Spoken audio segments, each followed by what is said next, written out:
Kadosh Boker or Bekiim Bahalacha 3 day 69.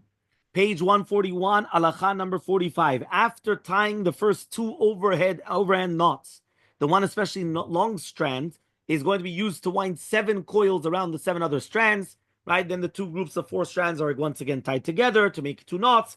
After this, long strand is going to be doing 8 around the 7 other strands, followed again by 2 knots, and then it would become 11, and then it would become 13. So 7, 8, 11, 13 is 39. The resulting tassel consists of 5 pairs of 2 overhand knots, separated by groups of 7, 8, 11, and 13, for a total of 39. This number equals the numerical value of 26 plus Echad. Yud ke Vav ke Echad, Hashem Echad. Right? So it's 26 and 13. Echad is 13. So it's going to be 39. Representing the concept that there is but one Hashem. Okay, 142. Okay, it says over here like this. Significance of the number of the knots and loops. A tzitzit tassel consists of 2 sections. The gedil, which is the section where with the strands knotted together with one strand, wounded loops, and the others, right? And then the anaf. The anaf is the section of the strands that hang loosely. Everyone understood? Here. This is called the gedil. Why? Because this you have the knots and they're going around. Double knot. 1, 2, 3, 4, 5 double knots. 7, 8, 11, 13. This is called gedil. Okay? This is called the anaf. Okay, this part with the tzitziot loose. This is called the anaf. That's what we just said now. Okay? Which is the section that hang loosely independent one of another. It is important to be aware of which elements are necessary by Torah law, which are required by Chachamim, and which are custom. Knotting. The Torah requires the strands to be knotted together and attached to the garment. As the sages taught, right, since the Torah just supposed to make a kesh, right, with shanez, wearing shanez is wearing tzitzit. This makes that it has to be, right, tassels on one's garment. Just as a mixture of wool and linen is forbidden only if they're knotted together, so to be knotted together. Wool and linen become shanez only if they're tied together. Okay, so now let's start. So, gedil. The sages taught the section of the tzitzit strands must be tied with the knots and wound together. This is explained by the meaning of the Torah's pasuk, Gedilim ta'aselecha. Anaf. Our sages taught that the tzitzit tassel must have a section of loose strands, right? They explained that this is the meaning of the word tzitzit, right? But it says, V'yikacheni b'tzitzit roshi. Locks of my hair. So, right, so the locks of the hair are like this.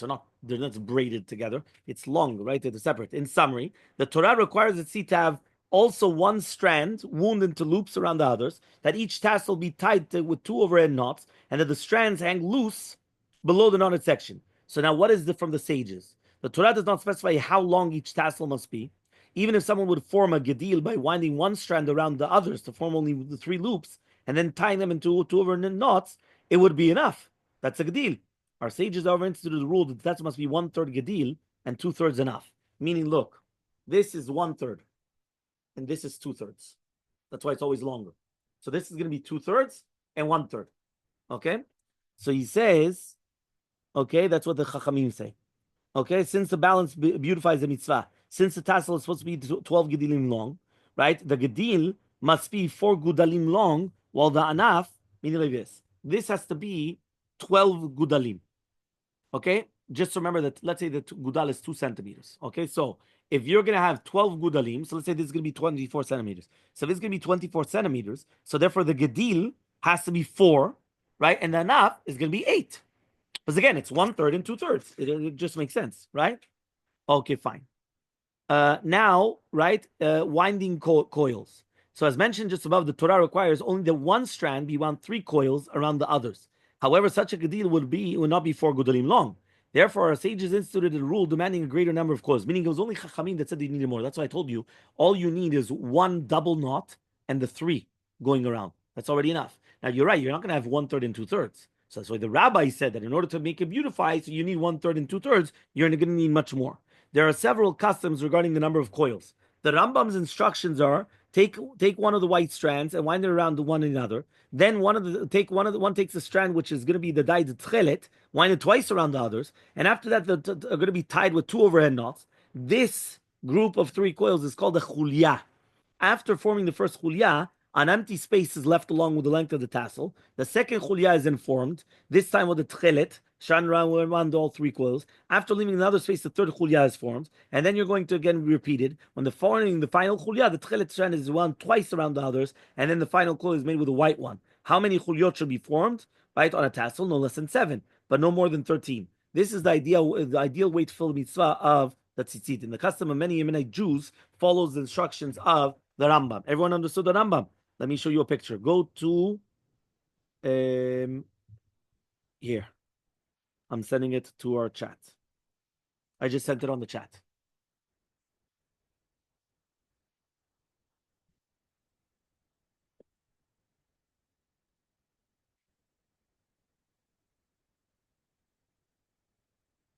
This is the Rambam.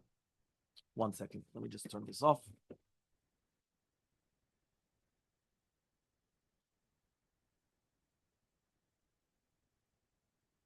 Okay, you see the Rambam? Each one you have the tchelet, and they're going around. You have the chulyot. Okay, so I just sent it on the chat. You have it on the chat. So there you have the chinuch, the gra, and then the other one, which is the Rambam. So look how many you have, different shitot you have. Okay, you have the, of the each one is a chulya, and then you have like the spaces, and I only sent you part of the picture. No, I should send you the full picture with the Tosfot, Ravad, Rambam. Okay, fine, let's go. Okay. Then it says the custom of the Yemenite Jews is to follow the Rambam's instructions. Although we do not have tchilit, they form 7 such chuliot, with each having 3 coils, right? And that's what the Olat Yitzchak Ratzabi comes and he says. The common custom among Sephardic Jews and Ashkenazic communities is to tie 5 pairs of overhand knots on each tassel, Maran wrote on the Shulchan Aruch, right? To wind one strand 40 loops around the others. The more common custom is to do 39, meaning even though Maran says 40, because he said it's Havaya Echad, which is 39, plus the Kolel, which is the 40th one. But he says, and then you would have to do, instead of doing 7, 8, you're doing 7, 9, 11, 13. Okay? All the C systems are based upon customs. The basic halachic requirement is to wind one strand of loops around the others and 2 overhead knots, and any tassel, right, that consists of the minimum gudol is kosher. The talit may be worn, and one may say the bracha for the mitzvah on the talit. Based on this, right, the Magen Avraham and the Mishnah Berurah rule that if someone is pressed for time, right, he may form tzitziyot tassels with the basic gudal and wear the talit. On another occasion, when he has more time, then he should actually do all the rest. If he fails to do this even when he has the time, he's guilty of disobeying the rabbis. The Mishnah Berurah added that when forming these minimal tassels, it's best to begin with the 2 overhead knots and then wind the 3 loops and tie 2 more overhead knots. This is because some poskim rule that the first knots are the actual Torah requirement. Okay, see the Kavachaim. Right, 39. So Maran wrote in the Shulchan Aruch to wind the strand in the group of 7, 9, 11, 13, totaling 40. He explained that this system represents the words, there is but one Hashem, one God. That he's ever instructed, no, that you're supposed to do 7, 8, 11, 13. That's the Mishabra Kavachim. The Shlomo Luria came and he wrote the custom of Lula to the Pasuk, Ki talarot talecha, your dew is the dew of lights. The word talecha, right, refers to a talit, while the word tal has 39, lamitet, right? Lamitet is 39. The word orot has a numerical value of, right? Tafresh, right? He says 613. The numerical value of tzitzit is 600. So when you add the 5 knots and the 8 strands, that gives you to the 613. The Ben Ish Chai offered this pasuk, right? 10 chelek l'shiva v'gam l'shmona. Give a portion to 7 and also to 8. We form a section with 7 loops and have 8 loops. And the words l'shiva, right, and lishmona consist of 11 letters.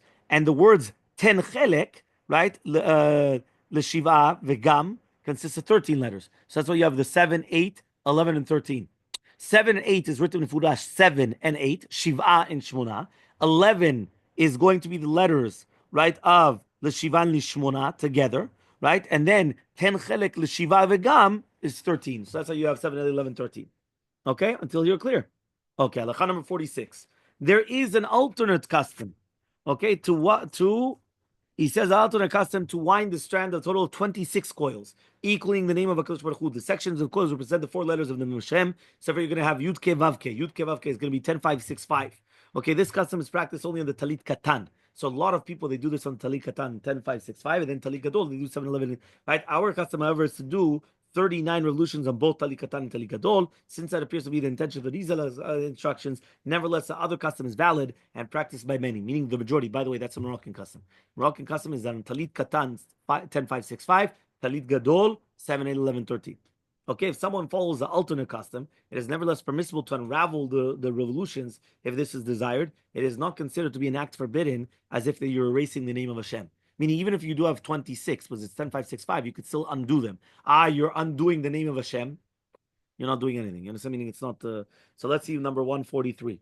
Harav Yaakov Castro wrote that our custom is to wind the roofs, write 4 letters of Hashem. Magid Avraham wrote down also Lechem Chamudot, that was the tzitzit of Rav Shlomo Molcho, that tied the same thing. The Rav Chida also wrote down. The majority of people tied their tzitzit with a total of 26, representing the name of Hashem. Those are particularly before the Nisan. In the best manner, they do 39, like that. Izar HaKadosh, like Kisei Eliyahu also stated that the proper custom is to do 39 on Talit Gadol and 26 on Talit Katan. The Kavachim Sofer insisted that there's no difference between Talit Gadol and Talit Katan, but again, as we already mentioned, there does exist such a difference. In practice, the Or Letzion ruled that one may follow either custom, but he recommended doing the 39 on both.